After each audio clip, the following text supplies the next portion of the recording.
చేసిన ఫీజు కట్టకపోతే పేరెంట్స్ని ఇబ్బంది పెట్టాను. నేను ఏం చేసినాను, అందరి ముందు నన్ను ఇన్సల్ట్ చేసిందని స్కూల్ కాడ నుంచి ఏడ్చుకుంటూ వచ్చింది. మా ఇంట్లో పని ఉంటుంది, పూలమ్మ అని ఉంటుంది. పూలమ్మకు కూడా చెప్పింది. పూలమ్మ ప్రిన్సిపల్ మేడం నన్ను చాలా టచ్. నేను నైటీ మీదనే ఉన్నా. వెళ్దాం పా ప్రిన్సిపల్ కాడికి, నేను మాట్లాడతాను. ఆమెకి ఎవరు ఇచ్చారు నేను మన తిట్టారు ఫీజుల గురించి నేను చెప్తాను.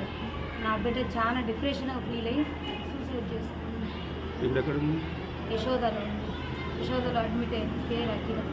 వెంటిలేటర్ ఇంతకుముందు ఇంతకుముందు ఏమన్నా ఇట్లా అసలు నా బిడ్డ అంత అట్లాంటి ఆలోచన కూడా ఉండదు.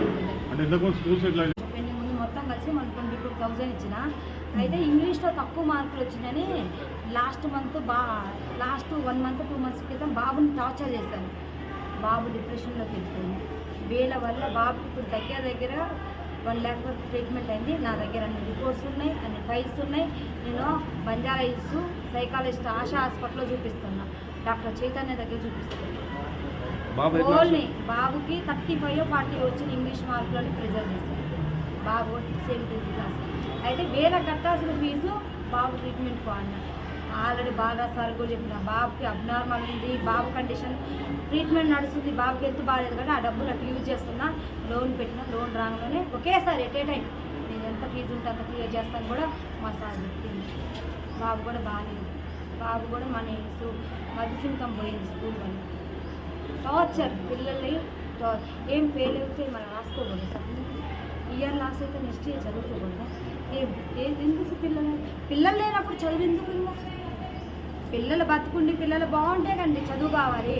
పిల్లలు సూసైడ్ చేసుకొని చచ్చిపోయినాక చదువులు ఏమిస్తారు? చదువులు అంటే మాలాంటి వాళ్ళకి కడుపుకోత మిగల్చడానికి ఇలాంటి పెద్ద పెద్ద స్కూళ్ళు పెట్టేది మాలాంటి పేదోళ్ళ కోసం. ఇప్పుడు మేము ఎక్కడో నుంచి బతకడానికి వచ్చినాం. మేము తెలుగు మీడియం చదువుకున్నాం, సరైన జాబులు రాలేదనే కదా పెద్ద పెద్ద స్కూల్లో వేస్తే ఇంగ్లీష్ మీడియం చదువుకొని ఫారెన్ కంట్రీస్ అటు ఇటు పోతారు. 22,000